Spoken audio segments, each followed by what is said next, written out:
ஸ்ரீமதே ராமானுஜாய நமஹ. திருக்கோளூர் பெண் பிள்ளை ரகசியம். இந்த திருக்கோளூர் அப்படிங்கிற இந்த திவ்ய தேசத்துக்கு ராமானுஜர் தன்னுடைய சிஷ்யர்களோட அங்கே உள்ள எம்பெருமானை சேவிக்கிறதுக்காக வரார்.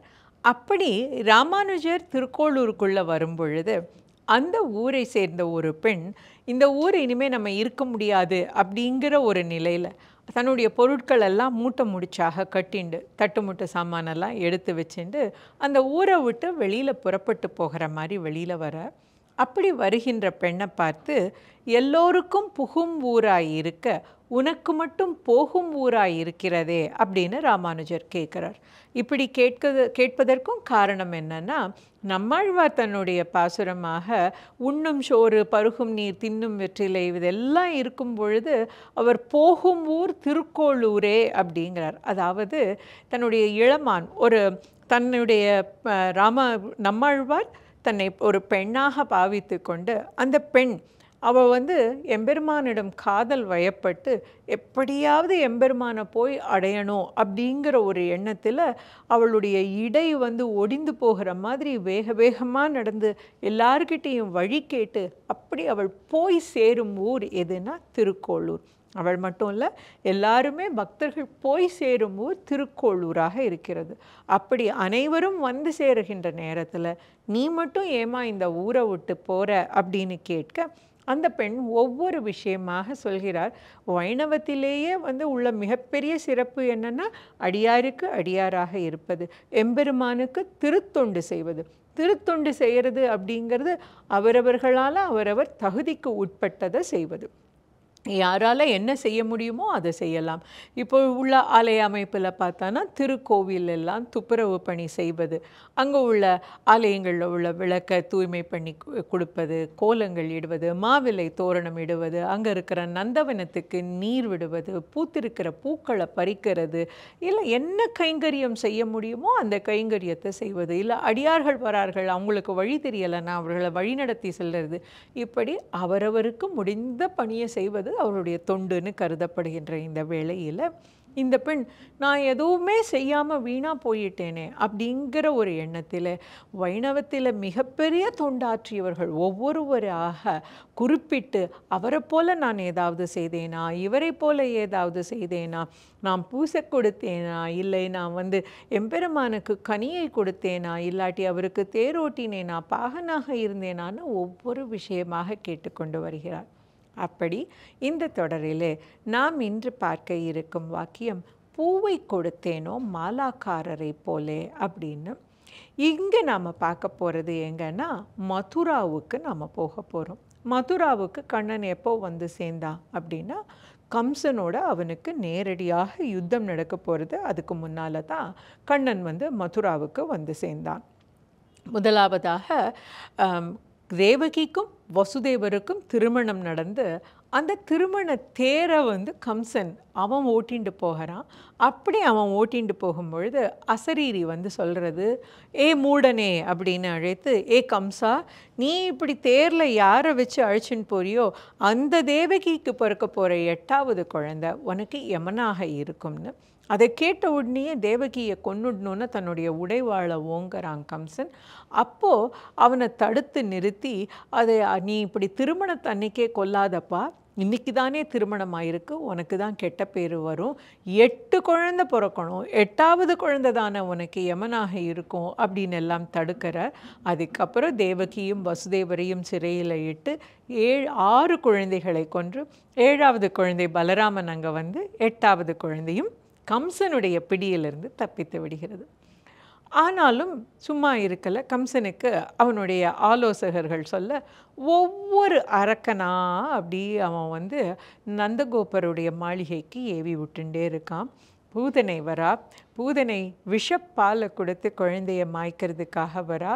விஷத்தையும் நஞ்சையும் உண்டு அவள் உயிரையும் உண்டு விடுகிறான் கண்ணன். அப்படி அவளை வீழ்த்துறான். இப்படி ஒவ்வொரு நாளும் ஒரு அசுரன் வந்து கொண்டே இருக்கான். சகடாசுரனை வீழ்த்துறான். அப்படி காற்றின் வடிவமாக அசுரன் வரான்.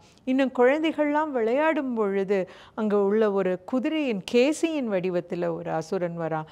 இப்படி ஒவ்வொரு நாளும் இந்த குழந்தையை எப்படியாவது நம்ம முடிச்சிடணுன்ட்டு கம்சன் ஒவ்வொருத்தரையாக அனுப்ப ஒவ்வொன்றையுமே முடித்து கொண்டே வருகிறான்.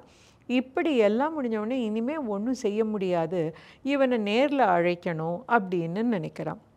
இதுக்கு நடுவில் கம்சன் எங்கெங்கெல்லாம் குழந்தை இருக்கோ ஒவ்வொரு குழந்தையுமே நாம் வந்து பார்த்து சோதிக்கணும்னு நினைக்கிறான். இப்படி நினச்சிட்டு இருக்கிறப்போ ஒரு நாள் நாரதர் வந்து சொல்கிறார், கம்சா நீ எங்கெங்கேயோ தேடுறியே, நீ தேட வேண்டிய குழந்தை அங்கே நந்தகோபுர்கிட்ட வளர்ந்துட்டுருக்கு, அதுதான் உன்னை கொல்ல வந்திருக்கிற குழந்தைன்னு சொல்லுற. இப்படி சொன்னதை கேட்டதுக்கப்புறம் கம்சனால் சும்மா இருக்க முடியுமா? தன்னை கொல்ல போகிற குழந்தை எங்கே இருக்குன்னு தெரிஞ்ச உடனே அக்ரூரரை அனுப்பி அங்கிருந்து இந்த குழந்தைய அழைச்சிட்டு வர சொல்கிறான். அப்படி வந்த குழந்தைகள் ராஜ வீதி வழியாக ஒவ்வொரு இடமா நடந்து ஆடி பாடி வரார். ஏன்னா இதுதான் நம்ம ஊர், இந்த ஊருக்கு வந்திருக்கிறோம் அப்படிங்கிற சந்தோஷத்தில் ஒவ்வொரு இடமா சுற்றி பார்த்து வருகிறார்கள். இந்த குழந்தைகள் வரும்போது இந்த குழந்தையோட அழகை பார்த்து ஒவ்வொருத்தருமே மயங்கி போகிறான். முன்னாடியே இந்த பாகவத புராணத்தில் கண்ணனோட அழகை பார்த்து மயங்கினவர்களை பற்றி சொல்லும்போது ஒவ்வொரு கதையுமே ரொம்ப சுவாரஸ்யமானதாக இருக்கும். நம்ம எல்லாருக்குமே தெரிஞ்சது வந்து அவல் அல்லது மாம்பழம் விற்ற பாட்டி. தன்னுடைய பொட்டியில் அவள் வந்து பழங்கள் அவலை எடுத்துட்டு வந்து அப்படி வீதிகளில் விற்கிறா. அப்படியே வித்துண்டு வந்தவ நந்தகோபருடைய மாளிகைக்கும் வரா. கண்ணன் அவனுடைய அம்மாவோட வந்து எனக்கும் வேணும்னு கேட்க, சரி குழந்தை கேட்குறானேன்னு கொடுக்குறா. அவள் வைக்க வைக்க கண்ணனுடைய கை பெருசாகி பெருசாகி அவள் பொட்டியில் கொண்டு வந்த ஒட்டு மொத்தத்தையும் அவளுடைய கைகளில் இட்டுட்டு போகிறா. அது அவ்வளோத்தையும் அந்த குழந்தை வாங்கின்னு போகிற அழகை பார்த்து ரசிச்சுட்டே இருக்கா. உள்ளிருந்து யசோதை தான் அப்போல்லாம் வந்து பண்டம் மாற்றம் முறை தானே, யசோதை அதுக்கு ஈடாக அரிசியை கொடுக்க வர நான் தான் எடுத்துன்னு போவேன்னு கண்ணன் வாங்கிட்டு வரான். அப்படியே வாங்கிட்டு வரப்போ அவன் சின்ன கையாகி அவன் கை இடைவழி வழியாக அவ்வளவுமே விழுந்து அந்த பாட்டிக்கிட்ட வரும்போது 4-5 நெல்மணி தான் வந்து சேர்றது. கொஞ்சம் வருத்தம் வருது. அடடா அவ்வளோத்தையும் கொடுத்தோம், அதுக்கு ஈடான பணம் ஒன்றும் கிடைக்கலையே அப்படின்னு நினச்சி இந்த பாட்டி அந்த பொட்டியை எடுத்துகிட்டே போகிறான். போகிற வழியில் நீராடிட்டு அந்த பொட்டியை தூக்கி வச்சுட்டு தன்னுடைய வீட்டுக்கு நடக்கிறா. நடக்க நடக்க பெட்டியினுடைய பாரம் அதிகமாகிண்டே வருது.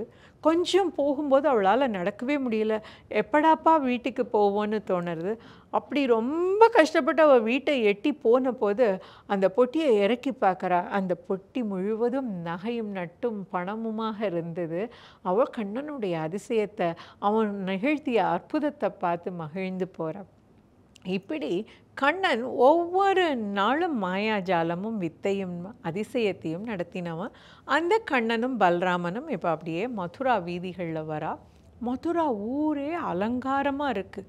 ஏன்னா பெரிய திருவிழா நடக்க போகிறது, அதனால் அலங்காரமாக இருக்குது.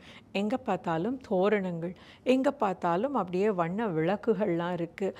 அங்கே வந்து கோலம் எல்லாம் இட்டு ஒவ்வொருத்தரும் அவளுடைய மகிழ்ச்சியை ஒவ்வொரு விதமாக வந்து அங்கே தெரிவிச்சுண்டு எல்லாரும் ஒரு எதிர்பார்ப்போடு இருக்கா. அப்படி அந்த கண்ணன் அந்த வீதி வழியாக வரும்பொழுது அங்கே ஒரு பூக்கடை, அந்த பூக்கடை சுதாமா அப்படிங்கிறவர் நடத்தக்கூடிய ஒரு கடை. அங்கே வரார். அங்கே ரொம்ப வாசனையான பூக்கள், வண்ண வண்ண பூக்களாக இருக்குது. இவருக்கு மாலாக்காரர் அப்படின்னு பேர். ஏன் மாலாக்காரர் அப்படிங்கிற பேர்னா, இந்த கோவிலுக்கு பொதுவாக பூ கட்டி தொடுத்து கொடுப்பவர்களுக்கு மாலாக்காரர்னு பேர் இருக்கும். இவர் ஆனால் அரண்மனைக்கு பூ கொடுப்பவர். கம்சன் அணியக்கூடிய அந்த மாலையை தினமும் தொடுத்து கொடுப்பவர் இந்த கடையை வைத்திருக்கக்கூடியவர். அந்த காலத்தில் மன்னர்கள்லாம் தினமுமே பூ மாலை அணிவது வழக்கம். அதுபடி அந்த கம்சன் அணிகிற அந்த மாலையை தினமும் தொடுத்து தரவர் இந்த மாலாக்காரர். அவருடைய கடைக்கு வர பூக்கள்லாம் ரொம்ப அழகாக இருக்குது. இந்த மாலாக்காரருக்கும் கண்ணனையும் பலராமனையும் பார்த்ததும் ரொம்ப சந்தோஷமானது. அவர் அந்த சந்தோஷத்தின் வெளிப்பாடாக அந்த குழந்தையை பார்த்ததுமே சாஷ்டாங்கமாக விழுந்து நமஸ்காரம் பண்ணுறார், சேவிக்கிறார். அப்படியே கண்ணில் எடுத்து ஒத்திக்கிறார் திருவடிகளை. அவர் சொல்கிறார், அதர்மம் அழிகின்ற காலம் வந்துடுத்து. எப்பெல்லாம் தர்மத்துக்கு ஒரு பிரச்சனை வருதோ, அதர்மம் தலையோங்கிறதோ, உங்கள மாரி நல்லவா வந்து தான் மீண்டும் தர்மத்தை ஸ்தாபிப்பா. அந்த தர்மத்தை ஸ்தாபிக்கிறதுக்கான காலம் வந்துட்டுன்னு அவர் ரொம்ப சந்தோஷப்படுறார். அப்படி சந்தோஷப்பட்டுன்னு இருக்கிறப்போ, நான் எப்படி உங்களுக்கு ஏதாவது உதவி பண்ண? நீங்க இவ்ளோ பெரிய காரியம் பண்ண போறீங்க. எனக்கு இப்ப நம்பிக்கை வந்துருது. நீங்க வந்ததுனால அதர்மம் இந்த அரக்கன் உடைய ஆட்சி ஒழியப் போறது அப்படிங்கிற நம்பிக்கை வந்ததுன்னு, நான் எப்படி ஏதாவது கைங்கரியம் பண்ணறது? அப்படின்னு கேட்கிறார். கிருஷ்ணனும் பலராமனும் பார்க்குறா, ரொம்ப அழகா அவர் பூமாலையெல்லாம் தொடுத்து வச்சிருக்கார். இது கம்சனுக்காக தொடுத்து வச்சது. கண்ணனும் பலராமனும் அப்படி பார்த்துட்டு கேட்குறா, இந்த மாலையை எங்களுக்கு தரேளா அப்படின்னு கேட்க, அந்த மாலாக்காரருக்கு ரொம்ப சந்தோஷமாயிடுது. தானே ஏதாவது ஒரு தொண்டு செய்யணும்னு நினைக்கிறார், ஏதாவது ஒரு பணி செய்யணும்னு. இப்போ வந்த குழந்தை எனக்கு இந்த மாலையை தரியான்னு கேட்ட உடனே ரொம்ப சந்தோஷப்பட்டு அந்த மாலையை கொடுக்குறார். கண்ணனும் பலராமனும் அவர் கொடுத்த மாலையை போட்டுக்கிறா, ரொம்ப அழகாக இருக்குது. மாலையை போட்டுண்டு அவருக்கே காட்சி அளிக்கிற மாதிரி அங்கும் இங்குமா திரும்பி ரொம்ப அழகாக ஆடறா, அசையறா, நடக்கிறா. இது எல்லாத்தையும் பார்த்த மாலாக்காரருக்கு அவ்வளோ பெரிய சந்தோஷம். அதை வாங்கிட்ட உடனே கண்ணன் தன்னுடைய திருவிளையாடலை காட்டுறான். அவருக்கு வேண்டிய வரங்களை கொடுக்குறான். அந்த இடமே செல்வச் செழிப்புமிக்க இடமா உடனே மாறுறது. அப்படி ஒரு அருளை கடாட்சித்துட்டு அங்கிருந்து அவன் கம்சனுடைய அரண்மனைக்கு போகிறான். அப்படி கம்சனுடைய அரண்மனைக்கு அவன் ராஜ வீதியில் நடக்கும் பொழுது ஏற்கனவே பூசின திரவியங்கள், இப்போ அணிஞ்சின்னு இருக்கிற மாலை, ஏற்கனவே அவனுக்கு இருக்கக்கூடிய முகப்பிரகாசம் எல்லாம் சேர்ந்து அந்த இடத்துல ஜோதிமயமாக கண்ணனும் பலராமனும் ஜொலிக்கிறார்கள். அப்படி அவன் பிரகாசிக்கும்படியா நான் மாலை ஏதாவது கொடுத்தேனா அந்த மாலாக்காரரை போல அப்படின்னு திருக்கோளூர் பெண் பிள்ளை ராமானுஜரிடம் கேட்கிறார்.